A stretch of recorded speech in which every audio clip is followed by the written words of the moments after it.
언제나 뜨거운 호남을 만나보는 시간. 안녕하세요. 호남인 유재광입니다. 기적의 오케스트라 엘 시스테마. 지난 2010년 개봉한 다큐멘터리 영화 제목인데요. 음악으로 세상을 바꾼다. 1975년 베네수엘라의 한 빈민가 아이들 11명을 허름한 차고에 모아놓고 시작한 오케스트라 엘 시스테마.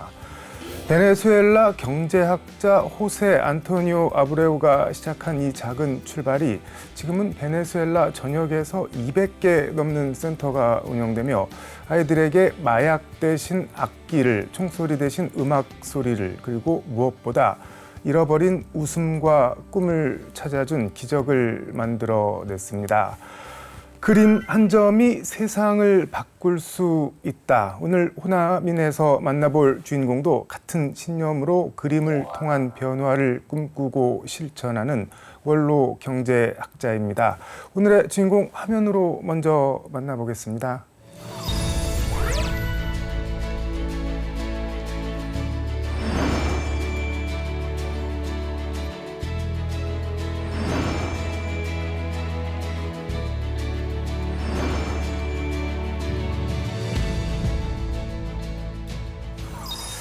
이사장님 어서 오십시오. 반갑습니다. 목이 좀 쉬셨네요. 감기 걸리셨네요. 요 며칠 좀 강행군을 했더니 몸살 감기를 앓게 됐습니다. 이사장님 양력 보고 제일 궁금했던 게 이제 경제학과 교수하셨고 대기업 자문도 많이 하시고 뭐 전경련에서도 일을 하시고 했는데 한국미술재단을 은퇴하고 직접 만들어서 지금 이사장을 맡고 계신 거잖아요. 네, 그렇습니다. 어떤 곳인가요? 그런데 지금 한국미술재단은 뭐 조금 전에 말씀해 주신 것처럼 네. 저는 그림 한 점이 세상을 바꿀 수 있다. 사소한 계기 하나가 인생을 바꿀 수 있다고 생각하는데 특히 그림이 그런 역할을 하거든요. 네. 그래서 그림으로 세상을 좀 따뜻하게 만들어 보자. 그런 생각으로 저와 뜻을 같이 하는 사람들을 모아서 이제 미술재단을 만들었지요. 그림이 어떻게 세상을 바꿀 수가 있나요? 그러면? 그림이 저는 이제 경제학자가 아니라 경영학자거든요. 네. 저는 그걸 경험 상품이라고 얘기를 해요.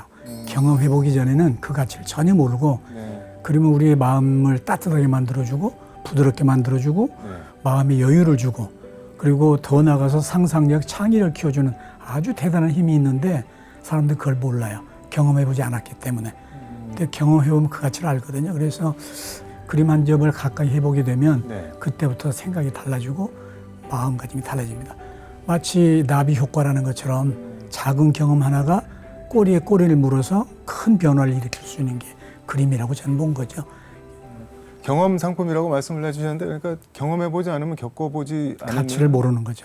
그런 거를 겪게 만드는 뭐 저변 여건을 만들어주는 그런 건가요? 그걸 어떻게 하고 계신가요? 네, 저희가 처음에 출발을 할 때는 그렇게 거창하게 생각은 안 했어요.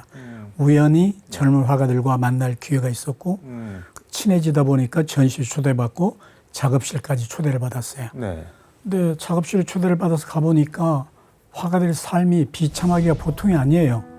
저는 그림이 화려해서 작가들의 삶도 화려할 거라고만 막연히 생각을 했고 가정 자체가 원만한 사람이 없고 소득이 없으니까 그림 좋아서 그림은 그리지만 그림이 안 팔리고 그러다 보니까 소득이 없으니 가족들 부양도 제대로 못하고 아니 뭐 비싼 거는 막 몇 천만 원, 몇 억씩은 아주 극히 일부인가요? 값은 그렇게 나가는데 실제 팔리는 거는 크게 드물고 그림이 일부 가진 사람들의 전유물처럼 되어 있어서 대부분의 사람들에게는 그림은 그림의 떡입니다. 말 그대로. 말 그대로. 재단 얘기는 조금 뒤에 더 하도록 하고 고향이 남원이신데 뭐 어떤 기억 갖고 계신가요? 저는 남원 출신이고 제 친가도 남원이고 외가는 남원 옆에 순창이고 처가는 담양입니다. 삼족이 호남이시네요. 그래서 진짜 호남인인데 유감스럽게도 고향을 일찍 떠났어요. 몇 살 때? 제가 13살, 12살 그때 떠났습니다. 그때 형편이 어려워서 고향에서도 살 수도 없고 학교 다닐 수 없어서 밥벌이 하려고 무조건 서울로 상경을 해서 혼자요? 혼자서. 그러다 보니까 고향에 산 기간보다 고향 아닌 곳에서 산 기간이 너무 많아요. 그래서 고향은 항상 아련하고 그립고 뭐 일찍 떠났어도 특별한 추억은 없어도 계속 아련하기는 그렇죠. 호남인이라는 사실이 자랑스럽기도 하고 어쨌든 내 피는 호남인이고 호남이 나를 만들었으니까 잊을 수 없는 거죠. 알겠습니다. 지금부터 인생 키워드를 통해 우리 황일옥 이사장님에 대해서 좀 들여다보도록 하겠습니다. 첫 번째 키워드 신앙을 꼽아주셨네요. 어떤 뜻일까요? 어려운 상황 속에서 지탱하게 만들었고 좌절하지 않고 계속 노력하게 만들어준 것도 신앙이고 네. 그다음에 제가 나름대로 이제 어려운 처지를 벗어나서 네. 사회적으로 안정된 삶을 살 수 있도록 만들어준 것도 신앙이고 남들이 부러워할 만한 특별한 건 아니지만 네. 그런 사회적 활동을 하면서도 도도해지거나 교만하거나 그러지 않도록 과거를 잊지 않게 만들어준 것도 저는 신앙이라고 생각합니다. 제가 4살 때 아버지가 돌아가셨어요. 시골에서는 괜찮게 살았는데 네. 어느 날 갑자기 젊은 아빠가 갑자기 돌아가시고 세상 물정을 전혀 모르는 어머니가 3남매를 키우려다 보니까 어떻게 해야 될지 몰라서 어떤 분의 소개로 사업을 시작을 했는데 빚을 내서 그게 또 쫄딱 망해버렸어요. 그러니까 빚이 산더미처럼 쌓였고 도저히 가정을 유지할 수 없으니까 가족이 뿔뿔이 흩어졌어요. 그래서 어머니는 어머니대로 나가고 누이들은 누이들대로 가고 12살 때 혼자 돈 벌려고 서울로 올라오셨으면은 초등학교 졸업하자마자 올라가신 건가요, 그러면? 그렇죠. 서울에 올라왔는데 어린아이가 할 일이 뭐가 있어요. 당구장에서 일하는 것부터 시작해가지고 나이가 좀 들면서는 자전거 뒤에 리어카를 달고 청계천 식당들 놀면서 잔반이라는 거 있잖아요. 네. 그거를 모아다가 돼지밥을 주고 또는 그 진로 소주가 근처에 있었는데 진로 소주에서 술찌꺼기를 모아다가 돼지 먹이를 주고 그런 일을 여러 해 했고 아니 잠은 그럼 어디서 먹고 자는 건 거기 어떻게? 돼지 농장이 마침 제가 아는 분이어서 거기서 먹여주고 재워주고는 했어요. 돈은 안 주고 돈은 없고 그냥 먹여주고 재워주는 것이 전부였죠. 공부는 그러면 어떻게 다시 하시게 된 거예요? 20대 초반이 됐을 때 네. 21살인지 2살인지 정확치 않은데 공부가 너무 하고 싶었어요. 친구들이 다 대학 들어간 걸 보고 나도 공부 잘했는데 하는 생각이 네. 들어서 그래서 그때 이제 처음으로 검정고시가 있다는 얘기를 들었고 그래서 중학교 졸업 검정고시를 봤는데 시험에 합격을 했고 이어서 몇 달 후에 고등학교 졸업 자격 검정고시를 봤는데 또 합격을 했고 그다음에 대학 예비고사를 봤는데 또 합격을 했고 그리고 대학 시험은 도대체 얼마나 어렵고 어떤 사람들이 대학 가나 싶어가지고 대학 시험을 한번 봐봤어요. 그럼 어느 대학을? 저는 고대를 봤죠. 붙을지도 모르고 갈 형편도 못 되고 그랬는데 고대가 만만했어요. 그래서 고대에서 들으면 싫어할 것 같은데요. 네. 아주 좋아도 싫어도 사실이니까. 네. 그래서 봤는데 또 붙었어요. 근데 형편이 안 된다고 말씀을 하셨는데 등록금 같은 건 어떻게 해요, 그럼? 등록금을 낼 형편이 안 됐죠. 그래서 붙고 나니까 가고 싶은 마음이 생기고 막 속상하고 좌절되잖아요. 네. 그래서 꿈도 꿀 수가 없었어요. 등록 마지막 날 기적이 일어났어요. 교회 같이 다니던 어떤 어른이 건축업을 하는 분이었거든요. 오후 3시 전화를 하신 거예요, 나한테. 네. 10년 전에 누구한테 돈을 빌려줬는데 네. 뛰어먹고 달아나 버렸다. 그래서 끝난 줄 알았는데 조금 전에 돈을 가지고 왔네? 아무리 생각해도 하나님께서 너 대학 보내라고 보내주신 돈 같아. 이 돈으로 등록해. 그 전에 주신 거예요. 그리고 돈이 왔어요. 근데 아무리 꽁돈이라도 그냥 남쑥 주기가 그게 쉽지가 않을 텐데. 쉽지 않죠. 네. 그래서 저는 신앙이고 하나님의 은혜라는 표현을 남들이 이해할지 모르지만 쓰는 거죠. 그래서 너무 기뻐서 등록하려고 했는데 그것도 잠깐이에요. 왜냐하면 보내주신 돈이 3만 원인데 네. 등록금은 5만 7천 원이었거든요. 아이고. 우리 2만 7천 원이 없으면 3만 원 있어도 소용이 없잖아요. 네. 다시 망연자실. 그런데 뚝방에 사는 사람들이 그 소문을 들은 거예요. 제가 평소에 그렇게 나쁜 놈은 아니었나 봐요. 그래서 눈여겨봤는데 2만 7천이 부족하대. 그러니까 동네 사람이 다 흩어져가지고 돈을 빌려온 거예요. 순식간에 2만 7천을 채워서 은행 문은 이미 닫았고 뒷문으로 들어가서 대학 등록을 했어요. 그래서 대학생이 될 수 있었습니다. 그분들의 고마움 네. 잊을 길이 없죠. 평생 잊을 길이 없죠. 우여곡절 끝에 대학도 나오고 대학원도 나오고 박사를 따고 돌아와서 교수가 되고 맨 먼저 찾아간 데가 중앙에서 뚝방이에요. 나를 도와줬던 그분들한테 내가 인사를 먼저 해야지. 갔더니 중앙에서 뚝방이 완전히 정비가 돼버리고 아무도 없어요 이제. 깨끗이 정비가 돼버렸어요.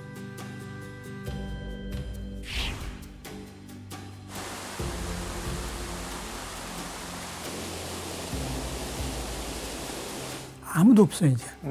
깨끗이 정비가 돼버렸어요. 그분들 찾을 길도 없고 누가 하나 만날 길도 없고. 그래서 그 빚을 갚을 수가 없었죠, 마음의 빚을. 뭘 바라고 주신 게 아니네요. 아니죠. 정말 선한 마음으로 순수하게 주셨고 그러기가 쉽지 않잖아요. 근데 더군다나 부자도 아니고 가난한 사람들이. 대학 입학 자체도 꿈도 꿀 수 없었던 일이라고 말씀을 하셨는데 예. 그 뒤로 정말 꿈 같은 일들이 많이 펼쳐진 거네요. 제 인생에는 정말 꿈 같은 일, 제가 신앙을 첫 번째 키워들어 잡은 네. 것도 그겁니다. 내가 잘난 것도 없고 남보다 더 똑똑한 것도 없고 그런데 내가 절박한 상황이 되면 꼭 기적을 일으키셔서 문제가 풀어졌거든요. 그러니까 저는 정말 부지런히 살 수밖에 없었고 열정을 태울 수밖에 없었고 그것이 제 삶의 네. 습관이 된 거죠.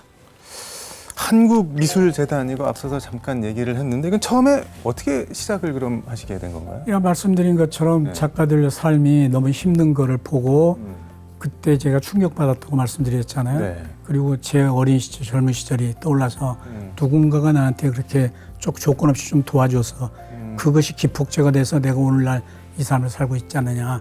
그러면 저 화가들도 재능 있는 화가도 붓을 꺾는 일이 비일비재하니 저 좋은 사람들을 뽑아서 내가 조금만 도와주면 저분들도 훌륭한 화가로 세계적 화가로 갈 수 있지 않을까. 네. 그런 생각에서 한국 화가 협동조합이라는 걸 만들고 네. 화가들을 위한 후원자들의 협동조합을 만들고 그걸 도왔죠. 이 점에서 제가 좀 무식한 질문을 드리면 그림을 뭐 경험해보지 않으면은 잘 모른다고 하는데 뭐가 좋은 건가요? 그림을 보거나 이렇게 하나를 사거나 하게 되면은 그림 앞에 서면 자기의 감정이 보여요. 자기 감정이 느껴지는 거예요. 그림 속에서 뭔가 느낌이 오잖아요. 그것은 자기 속에 어떤 상처가 있거나 과거의 추억이 있거나 그러면 그림 속에서 그걸 건드려주는 게 이렇게 자극을 해주거든요. 그러면 그림 앞에 눈물도 흘리고요. 뭐 펑펑 울기도 합니다. 이사장님만 특별히 그런 거 아닐까? 아니요. 일반인들도 그렇게 될 수. 일반인들이 많이 그렇습니다. 그리고 지금 네. 대중의 삶 속으로 그림이 점점 스며들도록 하는 노력을 많이 하는데 그 중에 하나가 그림과 그림 만나는 예술 수업이라는 걸 매달 합니다. 그걸 하는 이유가 사람들이 나는 그림을 몰라요라는 말을 입에 달고 삽니다. 네. 그림을 알 이유가 하나도 없거든요. 보고 느끼고 즐기면 되지. 그림 앞에서 우는데 자기가 쓴 글을 읽으면서 또 말로 표현하면서 눈물을 펑펑 흘리는 사람이 많아요. 한둘이 아니에요. 이별한 사람이 이별 노래 들으면은 뭐 이렇게 눈물 흘리게 되고 뭐 부모님 관련한 노래 하면은 이렇게 울컥하고 눈물이 나고 그림도 그렇게 될 수가 있다는 그렇죠. 거는. 그 같은 감정일 거예요. 그래서 카타르시스가 되고 그림이 치유 효과가 큰 이유가 그것 때문이거든요. 맺힌 걸 풀어줘요. 좀 그림을 많이 봐야겠네요. 많이 봐야 돼요. 정말 많이 봐야 돼요. 두 번째 키워드를 좀 보도록 하겠습니다. 여행을 꼽아주셨는데 저는 제 자신을 여행으로 성장시켰다고 생각해요. 첫째 바탕이 신앙이었다면 네. 성장시킨 거는 네. 여행이다. 여행을 무척 좋아해서 여행을 많이 다녔습니다. 어디가 제일 가보신 데 중에는 좋으세요? 거기에 아주 답을 뭐. 안 합니다. 왜 안 하냐면 네. 저는 지구를 약 50%는 다녀왔다고 얘기를 하거든요. 50%요? 네, 너무 많이 다녔어요. 과거를 무시하고 안 배웠어도 안 되거든요. 배우되 미래를 배우는 게 더 중요하다. 내가 동물적 감각을 발휘해서 미래를 느끼고 네. 솔루션을 찾아내고 근데 미래를 보고 읽는 눈이랑 여행이랑은 어떻게 연결이? 여행을 통해서 그걸 느끼는 거예요. 내가 모르는 것, 낯선 것을 보고 느끼고 이게 여행만으로 그런 능력이 길러질 수가 있는지 해보세요. 저는 이미 좀 늦은 거 아닌가요? 그래서 습관화된 열정이 다른 일을 해도 열심히 할 수밖에 없게 만든다. 그러니 처음부터 억지로 강제로 뭘 시키지 말고 호기심을 자극하고 관심, 재미를 느끼게 해주는 것. 그게 출발점이다. 그러면 나머지는 지대야 찾아간다. 그림도 그렇고 여행도 그렇고 기본적으로 이것도 돈이 있어야 할 수 있는 거 아닌가요? 그렇죠. 돈이 있어야죠. 네. 그런데 누구나 무슨 꿈을 꾸든 항상 현실이라는 게 있습니다. 네. 하나가 꿈이 있다면 하나는 현실이잖아요. 꿈이 없는 사람은 한 발짝도 움직이지 않는 거고 현실을 무시한 사람은 그냥 쓰러지게 돼 있습니다. 네. 그런데 중요한 건 꿈을 먼저 꾸느냐 현실을 먼저 바라보느냐예요. 꿈을 먼저 꾸면 네. 현실을 극복할 방법을 찾아내기도 합니다. 가능성이 매우 높습니다. 항상 가능한 건 아니지만 네. 찾는 방법은 얼마든지 있어요. 나는 돈 없어. 부모가 반대. 나는 뭐 건강이 나빠. 이러면 거기서 한 걸음도 못 나가는 거예요. 그런 사람에게 꿈이 있을 수가 없죠. 그래서 꿈을 꾸라는 얘기를 이렇게 많이 하는 거고 100% 방법이 다 있지는 않겠지만 대부분은 있더라. 생각을 안 하고 찾아보지 않아서 그렇지. 지금 방법이 정말 많거든요. 그래서 그런 열정이 있냐 없냐가 중요하지 네. 형편이 중요한 건 아니에요. 일단 꿈을 꾸지 않고 바꿀 수 있는 현실은 없다. 없다. 그런 네. 말씀인 거네요. 그렇죠. 근데 지금 뭐 한국미술재단 세 가지가 없다. 산무 그래서 이사장 급여 없음, 조합원 배당 없음, 1년 365일 갤러리 휴관 없음. 이거 뭐 돈 들어올 때는 없고 쓸 때만 잔뜩 있는데 이거 어떻게 운영을 하시는 건가요? 그러면? 뭐 이사장 네. 지난 10년 동안 월급 한 푼 받는 거 없고 수당이나 뭐 활동비 받는 거 없습니다. 그건 여전히 그렇고 내가 돈을 받으면 이걸 운영을 못 해요. 내 이해관계가 걸리잖아요. 거기다가 이건 순전히 후원금으로 운영이 되는 건데 피 같은 돈 후원받아서 그걸 내가 가져가면 아무도 나 신뢰 안 해요. 그래서 처음부터 그건 선언했던 거고 근데 어떤 분들이 후원을 해주시나요? 저하고 같은 생각을 하는 사람들이 후원을 해줘요. 일단은 저를 신뢰하는 사람들이 먼저 후원을 시작하겠죠. 그래서 제 가족들. 처음엔 말렸지만 처음에는 이제는 좀 편하게 사셔야 되지 않냐. 그런데 내가 설득을 하고 몇 년 하는 걸 지켜보더니 다 후원자가 됐어요. 그래서 집사람은 생활비 아껴서 후원을 하고 아이들은 월급 받아서 후원을 하고 제자들이 많이 후원을 해요. 저한테 공부를 배운 제자들이 그렇게 많이 도와줍니다. 그리고 세 번째는 이 뜻에 공감하는 일반인들. 오다 가다 알았는데 정말 좋은 일 한다. 그래 나도 좀 보태겠다. 그래서 후원을 하고 그 후원금으로 이 일을 해나가는 거거든요. 그래서 후원금으로 화가들을 돕고 여행도 보내고 전시도 보내고 뭐 하는 일이 굉장히 많습니다. 전시도 해주고 그 대신에 화가들에게도 우리가 제가 요구하는 게 있습니다.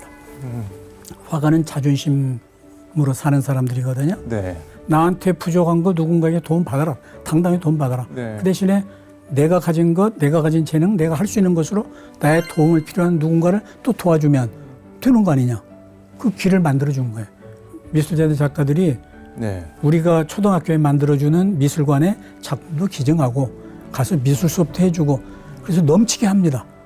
이게 처음에 말씀 드렸을 때는 저 재단이 뭐 될까 뭐 그림으로 세상을 바꾼다 뭐 말은 뭐 그렇게 할 수는 있겠지만 싶었는데 일단 주변 사람들이 바뀐 거는 확실해 보이네요. 확실합니다. 그 얘기는 아직 미처 못했지만 저희가 학교한 작은 미술관이라는 게 어릴 때부터 아이들 예술 속에서 살도록 만들어주면 적어도 당장은 세상을 못 바꿔도 네. 30년 후에 대한민국은 달라질 수 있지 않겠냐. 전국에 초등학교 네. 6,000개가 있거든요. 6,000개가 있으니 초등학교 안 나온 사람 없잖아요. 네. 그중에 10% 600개 초등학교에 미술관을 만들어주고 6년 내내 그림 속에서 살고 그림 미술 수업을 듣고 그렇게 성장하면 이 아이들은 그래도 기회를 못 가진 사람보다는 가슴도 따뜻하고 부드럽고 마음의 여유도 생기고 좀 더 나은 어른으로 성장하지 않겠냐. 인구의 10%가 변하면 90%는 따라서 변한다. 이제 저희는 교육부의 도움을 받아서 지역을 추천받고 지역 교육청과 협력을 해서 교육청이 추천하는 학교를 2년 동안 30개씩을 만들어주고 있거든요. 그게 지금 학교 안 작은 미술관 그렇죠. 말씀하시는 그걸 만들어주고 있는데 교육부가 강원도를 맨 처음 추천을 해줘서 강원도 30개 끝났고 두 번째로 추천해 준 게 경상북도입니다. 그리고 지금 세 번째가 전라북도여서 지금 진행 중이고 그래서 지금 저희는 현재 60개가 완공이 됐고 30개가 진행 중이고 600개가 최종 목표입니다. 600개. 네. 세 번째 인생 키워드 예술을 꼽아 주셨는데 일단 학교 안 작은 미술관 얘기 마저 마무리하면 그런 것들이 생긴 학교에 뭐 실제 변화 같은 게 뭐가 보여지는 게 있나요? 근데 경상북도부터 변화가 일어났어요. 미술관이 만들어진 학교하고 미술관이 만들지 없는 학교하고 네. 차이가 벌어지는 거예요. 스스로 느끼기에. 근데 아이들이 너무 좋아하는 모습들 그걸 계속 우리가 서치를 하거든요. 네. 선생님들이 너무 좋아해서 선생님들 미술 수업 지도해달라고 클럽 만들어서 우리 작가들 요청도 하고 또 그림 샀다고 네. 선생님이나 학부모들이 자랑스럽게 우리한테 전화도 하고 그런 걸로 봐서 네. 깨이는 거 분명해요. 아이들이 변하는 건 시간이 필요한데 지금 너무 행복해합니다. 행복해한다. 네. 아이들이 그림을 보고 그렇게 저 왜 자꾸 이렇게 의심하는 질문만 하죠? 그런데 이미 말씀을 드렸지만 네. 아이들 미술관에 작품이 매년 회전이 됩니다. 그 지역 작가들 저희가 조직화해가지고 우리가 떠난 뒤에는 지역 작가들이 미술 수업을 계속 해주도록 그렇게 해주고 있습니다.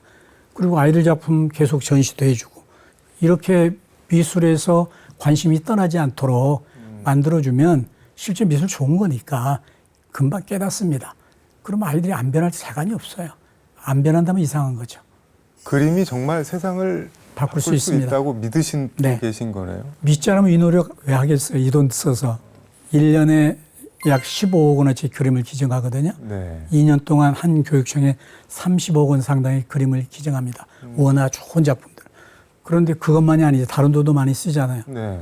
그 들어가는 돈이 적지 않습니다. 근데 이게 효과를 확신하지 않으면 누가 이 미친 짓을 하겠습니까? 미친 짓이지만 미친 짓이라고는 생각 안 하시는 거죠. 그렇죠. 아니 미쳤다고 해도 상관없어요. 당장 보면 미쳤죠. 이해관계에 굉장히 빠른 사람들은 이 일 안 할 거예요. 근데 저는 제가 진짜 이기주의자라고 생각해요. 진정한 이기는 이타예요. 내 꿈이 이루어지는 거잖아요. 그거보다 더 좋은 게 뭐 있어요? 돈 몇 푼 남기고 쌓아도 그거 두고 갈 거잖아요. 가져갈 것도 아니고 내가 사는 동안 보람 느끼고 남들이 나 때문에 조금이라도 행복을 느꼈다면 그것처럼 좋은 게 더 있겠습니까? 시간이 거의 다 돼서 앞으로 계획. 제가 48년생이거든요. 네. 제가 이렇게 활발하게 일할 수 있는 시간이 많지 않다고 생각을 해요. 이제 작가들 위해서 하지 못한 것. 한국의 중견 이상의 작가들한테 물어보면 누구라도 할 말이 가장 큰 애로가 뭐냐 그러면 첫째는 그림이 안 팔리는 거다. 두 번째는 그림을 쌓아둘 데가 없다. 열심히 그림은 그리는데 팔리지가 않으니 자꾸 쌓이거든요. 쌓이면 작업실에 창고로 변해요. 그래서 우리 미술자들이 그 문제도 우리가 해결할 수 있으면 좋겠다 꿈꾸면서 무료 수장고를 만들어서 화가들의 문제 걱정 없이 수장 다 돈 걱정 없이 쟁여놨다가 가져갈 때 가져갈 수 있게 하고 대신에 거기에 수장된 작품은 국민들이 커피값 정도로 언제든 빌려다가 걸어놓고 볼 수 있도록 만들어주면 화가도 높고 국민의 예술 향유 수준도 높아지지 않겠냐. 그게 마지막 꿈입니다. 계속 꿈 같은 말씀을 해주셨는데 꿈에 대해서 마지막으로 한 말씀 해주시기. 꿈은 꿈꾼다고 다 현실되지 않지만 꾸지 않은 꿈이 현실되는 법은 없습니다. 꿈은 꿔야 되고 저는 이제 며칠 전에 제가 쓴 글 중에 하나가 젊은이만 꿈꾸는 게 아니고 늙은이도 꿈을 꿔야 된다. 나이에 관계없이 꿈을 꿔야 되는데 자기가 즐겁잖아요. 자기가 젊게 사는 비결이잖아요. 그래서 꿈을 가져야 된다는 얘기 하고 싶어요. 이루어지고 안 이루어지고는 자기 노력만으로 결정되는 건 아니에요. 환경도 여건도 있고 하늘의 뜻도 있고 여러 가지 있을 수 있어요. 그 결과에 대해서 연연하지 말고 꿈꾸고 노력해라. 일단 꿈을 꿔라. 알겠습니다. 네. 오늘 말씀은 여기까지 듣도록 하겠습니다. 고맙습니다. 마음의 고향이죠. 물리적인 고향이기도 하지만 항상 잊을 수 없는 마음의 고향. 내가 태어났고 내 어린 시절밖에 보내지 못했지만 항상 돌아가고 싶은 곳. 거기에는 내 영혼도 머물러 있고 할 수만 있다면 뭔가 고향을 위해서 하고 싶은 마음도 있고 사실 고향에서 좀 오래오래 살았더라면 성장을 했더라면 많은 추억도 있고 하고 싶은 얘기가 많을 텐데 그게 없는 게 좀 많이 아쉬워요. 고향에 가도 지인도 없고 가족도 없고 친척도 없고 친구도 없고 그냥 그래도 아쉬워서 계속 자주 방문하고 운전하면서 돌아다니긴 하는데 아쉬운 마음은 끝이 없죠. 꿈을 꾸기에 너무 늦은 시간은 없다고 합니다. 시청자 여러분들은 지금 어떤 꿈을 꾸고 계신가요? 꿈꾸지 않고 바라지 않고 이루어지는 일은 없는 것 같습니다. 꿈을 잡고 꾸고 그 꿈이 계속 이어지기를 응원하고 바라겠습니다. 저는 다음 주 호남인에서 다시 뵙겠습니다. 시청해 주셔서 감사합니다.